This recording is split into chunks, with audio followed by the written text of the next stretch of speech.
32 points per game. And I realize that the ACC ain't all that, and I'm not even trying to make it more than it is. Most of these wins should have been blowouts.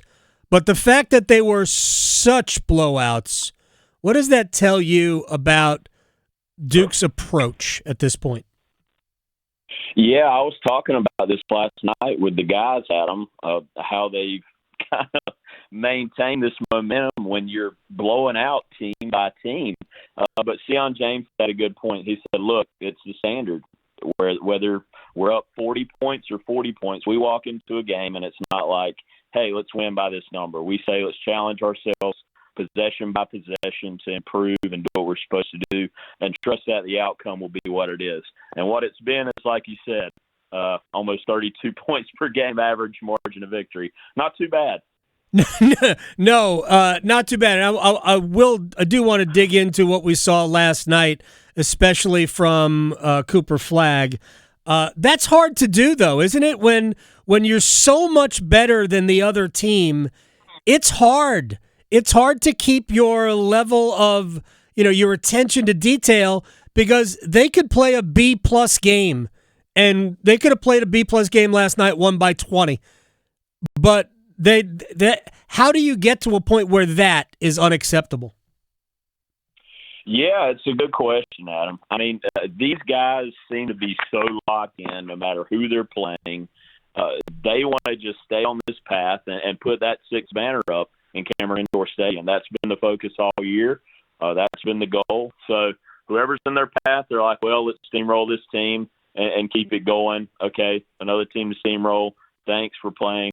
On to the next one. I mean, over the last 4 games, they scored 400 points, and they won those by 30-plus points. So they keep getting better, and they're doing this with some adversity. I mean, Malik Brown has missed these last few games. Tyrese Proctor was out for a game and returned last night. So they're able to beat you in so many different ways, which has just been really impressive. Rod Baxley, Fayetteville Observer, is joining us here on the Adam Gold Show. I will fold this into North Carolina. It is, I think, important to point out that North Carolina, for the most part, has been doing this to a lesser extent, but doing this as well of late. And I guess we'll kind of flip it to Duke at UNC on Saturday. No, I want to get to Cooper Flagg first. Was that last night basically, this is who I am at this point. I can do anything you want. I can shoot. I can distribute. I can defend. I mean, there was a steal in the second half in which he fronted his man and kind of reached back and intercepted a pass. It was a lob pass. He had blocked shots. I mean, what is the weakness in his game? Yeah, there's not one, Adam. I mean, you saw it last night. I mean, we were watching him throughout the game. He's shaking his head, throwing up his hands, and at one point, I think he had an and one, and he says, they can't guard me, and he was right. I mean, he just keeps getting better. It's so hard to believe this kid's 18 years old because he always seems to make the right play. I mean, he had 7 assists last night, 1 turnover. I think over the last 6 games, he's had 30 assists and 3 turnovers. So this is just incredible. I mean, if there was any debate for National Player of the Year, it's over now. I agree with you. I think Cooper Flagg is the National Player of the Year. I think he's the best player in the country. I think he'll be the first pick in the NBA draft, all of that. But the argument for people is that Auburn's the best team, and I'm not even arguing that. I know Duke beat them. That Auburn's the best team, and Johni Broome is the best player on the best team. And Broome is great. There's no doubt that Broome is great. So this is not about whether Broome isn't good enough. But, I mean, I think it'll be a relatively close vote. Is that fair? I think so, but if you because of the SEC and obviously Auburn's playing this schedule that is just good team after good team. And I think if they played right now on a neutral court, they probably would be favored by a point or 2 over Duke because of the schedule they play. But when you look at it a little bit deeper, I think Flagg as a defender is so much better than Johni Broome. And the numbers back that up. I think we were looking at Evan Mia's stats on his website. I think Flagg is second in defensive rating or one of his metrics there, and Broom is in the 30s. So that tells you part of the story. And most of the damage Broom does is inside that painted area. And then you look at Cooper, and he's 94 feet in the end. He can affect the game from sideline to sideline and baseline to baseline. So I think that's where the difference is. But, yeah, it'll probably be a close vote. And like I said, I mean, any other year, Broom would be a runaway winner. But unfortunately, Cooper Flagg's in college this year. Yeah, and also, I mean, it's worth pointing out that Broom missed, I don't know, a couple of weeks with an injury as well. Rod Baxley, Fayetteville Observer here. Final thing on Flagg, and then we'll get to the UNC-Duke matchup, and UNC is at Virginia Tech tonight. What are the chances that Flagg, I mean, we know he's going to sweep freshman and player of the year in the league, but what are the chances he also adds defensive player of the year? I think pretty good now, Adam. I mean, it also depends on what these teams do as far as submitting players. I know in the past some teams have sent different players for different awards, maybe to kind of spread the wealth a little bit. But I think at this point he's got to be the favorite for Defensive Player of the Year too, especially with Malik Brown being out these last few games. I think before then it was more of a conversation because Malik Brown, anytime he's on the court, it feels like he walks on there with 10 deflections. So he would be very deserving, but I think at this point it's looking like a clean sweep for Cooper.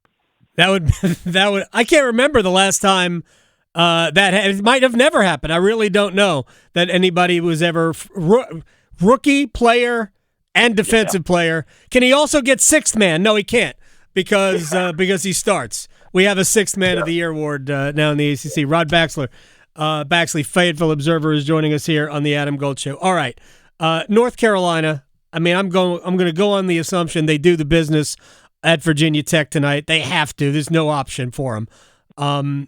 What do you see happening Saturday at the Smith Center?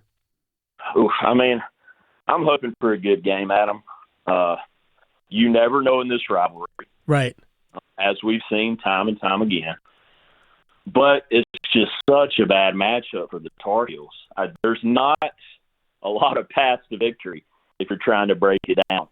I think they absolutely have to continue staying hot from three. I think over the last 5 games, they're well over 40%, around 46%. That has to continue. And they absolutely cannot turn the ball over. Duke has pounded teams with turning turnovers into points of late. So those are 2 areas in which Carolina absolutely has to be very good if they want a chance. And they still could lose. I mean, this Duke team, as we said earlier, just has so many ways to beat you, and it's just a bad matchup for Carolina. Now, they're playing a lot better with this bigger lineup. They've been rebounding at a high level. Yeah. But, I mean, when you look top to bottom, it looks like it's too much to overcome. But you never know until they hit the court. So we'll see Saturday. Yeah, and the rivalry sometimes takes over, but something that you talked about earlier, we've heard from Duke, and I talked about this kind of a lot yesterday, is that Duke's not playing the opponent right now. They have moved on from the opponent. They are now playing themselves at this point. They're competing against what they believe is their standard. And if they can successfully do that, even in the game on Saturday, I don't think it bodes well for UNC. No, you're 100% correct. I mean, we all want to see a great game. Right. I know the Smith Center will be rocking initially at first, but like I said, there's just too much talent on this team, and this team just seems too focused as far as Duke goes. I really don't think they care who they're playing.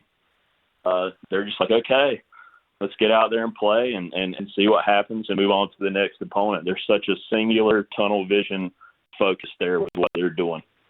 All right, before I let you go, Rod Baxley, at Rod Baxley with 2 Ds for extra defense. I guess you must have been a lockdown guy back in the day. No, 3-point line to 3-point line, Adam. 3 and no D. Very nice, very nice. Give me the scenario where Saturday is interesting to the point where North Carolina can win it. Well, I think stay in attack mode. If you're passive against pressure and passive against really good teams, they're going to really pound you. But if they can somehow find a way to get Duke in foul trouble, get Malawach off the floor, attack Cooper, get him in foul trouble, and like I said, take care of the ball, make double-digit threes, that is the path. So I think those are three absolutes for Carolina if they want to pull off the upset. Attack, get to the foul line, get those guys in foul trouble, make threes, and take care of the basketball. The fact that Duke is now upping their tempo, because for most of the year they were, one of the, 50 or so slower teams in the country. But the fact that they are upping their tempo, doesn't that make them even more dangerous? Yeah, it absolutely does, Adam. I mean, when you see these guys get the ball on the long rebound, every single one of them are looking ahead. I mean, I can remember a few instances with Tom Knipwood. As soon as he gets it, it's gone ahead, or Cooper. So, yeah, there's been an emphasis, and John has talked about it. The thing they call it their red zone offense, trying to get what they can early. But, yeah, as if they weren't more dangerous. I mean, it's if they didn't need to, get more dangerous. Here they are, increasing possessions and scoring 100 on people. 400 points in the last 4 games. That is an insane number. They play 40-minute games in college. Rod Baxley, again, the ACC is no good. Do you think North Carolina is going to get a bid? Let's say they don't beat Duke. Let's say they go 0-3 against Duke, but win tonight, win twice at the ACC tournament, which would be one win over either probably over a Louisville or a Clemson. You think they get in? Yeah, I think they need to win twice and then win 2 in the ACC tournament. I don't think it's likely. Look, they had so many chances against teams in the NCAA tournament field, 11 Q1 games. Yeah. And they won one of those games. They've got one win against a team in the NCAA tournament. Are they one of the best 68 teams? Yeah, but that's not how it works. So right now, I don't think they're an NCAA tournament team, but they are playing their best basketball, so we'll lace them up and see what happens. You're the man. Rod Baxley, at Rod, 2 Ds, Baxley. I think you sound like a great defender to me. You sound like a 3-and-D guy. I knew angles, Adam. I always knew where to be on the floor. But if you need me in a one-on-one situation, we're in trouble. Oh, man. All right, man. Take care. Thank you for your time. Appreciate it, man.